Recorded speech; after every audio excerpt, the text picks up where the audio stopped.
Hello everyone, Andrew here, and welcome to today's Game & Watch review, which is Squish, the 48th Game & Watch ever released in April of 1986. It is once again a multi-screen Game & Watch. I really like the kind of, blue exterior, and it has gameplay that is very reminiscent of Bomb Sweeper, a Game & Watch that many people had not heard of before I reviewed it, yet we're very happy to be introduced to. This is once again kind of a more puzzle-based overhead view game with up, down, left, and right movement, although unlike Bomb Sweeper, in this case, you get that up and down on the left and right on the right, rather than Bomb Sweeper's kind of single D-pad with no controls over here. Let us set that time and press the time button, and we're going to be checking out both Game A and Game B these days, because they're slightly different, so you can kind of have an idea there of what the game looks like. But let's actually jump in, and the way it works is that, again, you have up, down, left, and right movement, and based on that top screen, it says down, and now he's pushing up, and that is the direction that the screen moves, and the goal is just to survive for as long as possible without, obviously, being squished, as is in the title, and for every second that you survive, that's a point. And that's pretty much what there is to Game A. Game B mixes things up a bit, and it makes it so that you're not just, avoiding death and also aiming for rather another goal. But yeah, just pay attention to that top screen. I mean, you don't really have to look up there. I mean, it's kind of obvious which direction the screen is moving. I guess when it changes, you can glance up there for a quick second to maybe realize where it's best to position yourself. But otherwise, the bottom screen is definitely where everything is happening. Top screen is more for the clock and for your score and stuff. And yeah, don't get squished. I think it's really cool. And again, just like Bomb Sweeper, it's more puzzle-based gameplay, which you don't see too much with Game & Watches. Usually the gameplay is more juggling-based and such, stopping things from hitting the floor. So I always like to see Game & Watches that mix up that formula. Having the left and right and up and down buttons separated, though, is very strange. Considering, it's just nothing that you would ever really see in a game today. It would always just all be controlled by like a single gamepad. So haha, I almost got stuck in there, except I didn't. So yeah, it can be kind of weird wrapping your head around that at first. Exactly how to control the game, but it's not too bad. Don't get caught in there. And of course, as you pick up more points, the speed picks up. Uh-oh, uh-oh, uh-oh, uh-oh! It got me! I accidentally pressed left when I meant to press up. Sometimes you start to, if you play this for a while, it looks like you're seeing subliminal messages. The outlines are creating words or something like that. There you go. We're already over 100 points. Yeah, Squish, though, a great game. It's such a shame. I don't believe this one was ever recreated in a Game & Watch Gallery game. Maybe in 4 as one of the games that you unlock way at the end. Kind of like we looked at Zelda yesterday. And, that one's one that you unlock really late in the game. One thing that's interesting to note is that you move even if you don't press any buttons. Like, you move in the same direction that the screen does, which can be kind of strange at times to wrap your head around.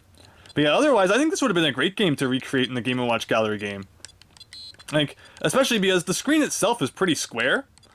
And, you don't really need the top screen, so even with just the single Game Boy or Game Boy Advance screen, it could have easily been recreated. I'd love to have seen a modern mode of it, too. Maybe Wario's trying to crush Mario or something like that. It could have been really cool.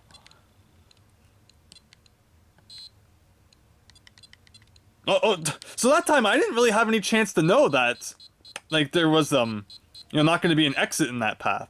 Interesting. So, and we have one more life. I don't think there's any way to have misses removed in this game. If we get to 200. Every time I say if we get to 200, I don't get to 200. I'm pretty sure, though, that it doesn't remove a miss. Because I've played this Game & Watch quite a bit. And yeah, so that's Game A. I think everyone understands the point. And Game B mixes things up because you have these friends in each of the corners who you need to save, and then once you've rescued all of them, you get bonus points. However, if you don't rescue them fast enough, they actually start coming back, so you kind of have to speed run it. Like that one flashing at the bottom left there was just about to return, but I saved them all just in time, and we get a whole bunch of bonus points as a result. So I like that. It's almost like a Frogger, where, you have to jump across all the stuff and get to your friends. You have to save on the other side, but this is obviously just a different interpretation of that. I think it's cool, though. It definitely mixes it up, because it gives you more incentive to try and do some risky things to save them before they come back and such, rather than the other mode we just looked at, where it's just all about survival.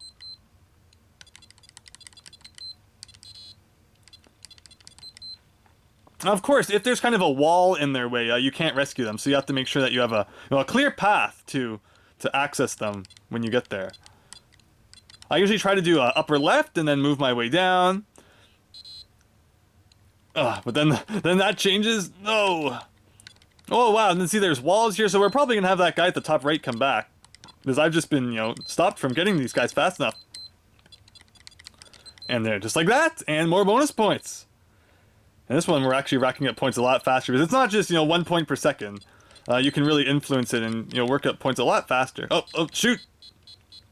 I wasn't looking at which direction the walls were moving. I guess that's why you have to look at that top sometimes.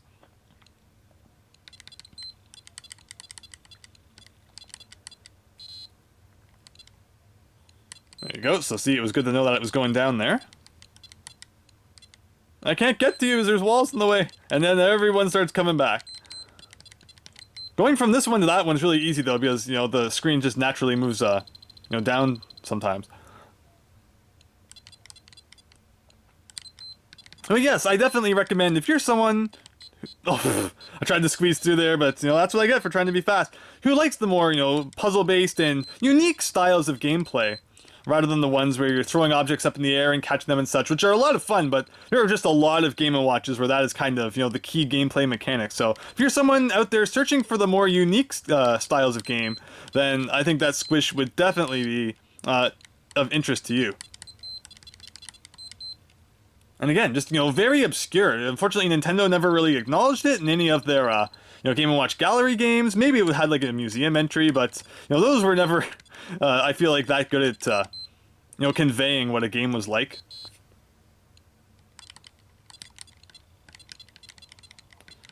And, they're all gonna start coming back.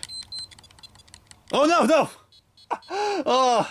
You want to go fast, but then you do silly things like that. And that's why I love Game B. I think it's definitely my favorite mode, because there's just so much more kind of, strategy and just suspense to it, instead of just trying to survive. Trying to save those guys is a lot of fun. So that is Squish. I hope you enjoyed seeing that. A very cool Game & Watch, and one that I could not recommend enough. It's very neat, very unfortunately unknown, but hopefully through this you've now learned about it and will look more into it. So thanks for watching, and hope you'll join me tomorrow for another Game & Watch review. So thanks, and hope to see you then.